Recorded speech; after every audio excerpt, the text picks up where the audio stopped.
Призывная кампания в Джейрахе проходит уверенно и без всяких нареканий, заявляет районный военный комиссар. Все граждане призывного возраста оповещены. Большая часть мужчин уже прошла медкомиссию. У нас небольшой наряд, так как район тоже небольшой. В соответствии с нашим призывным ресурсом нам начислен наряд, несколько человек. Мы отправляем их в разные рода, виды войск. Преимущественно у нас бывает наряд войска Национальной гвардии. Отправки еще не начались именно нашего района, но комиссии уже призывники проходят, медицинское освидетельствование прошли.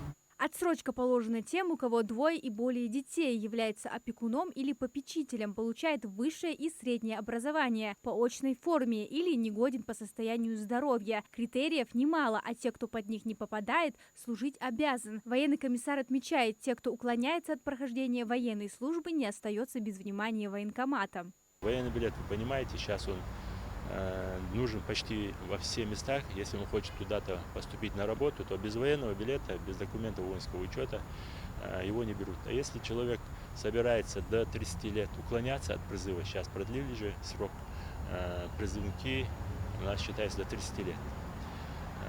Но он же не может все это время уклоняться, бегать, никуда не ходить на работу, опасаться, что его там задержат или еще что-то.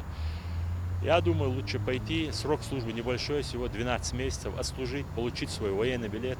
Также поступил перечень военно-учебных учреждений, куда призывники смогут поступить. Помимо тех, что относятся к Министерству обороны, есть и МЧС, и войска Национальной гвардии. Количество поступающих растет с каждым годом. Гражданин может обратиться в военный комиссариат с заявлением, выбрать тот вуз или то военное учебное заведение, которое ему подходит, и написать заявление, подготовить документы, подать эти документы к нам в военный комиссариат. Мы потом формируем личное дело на этого человека, отправляем в военное учебное заведение.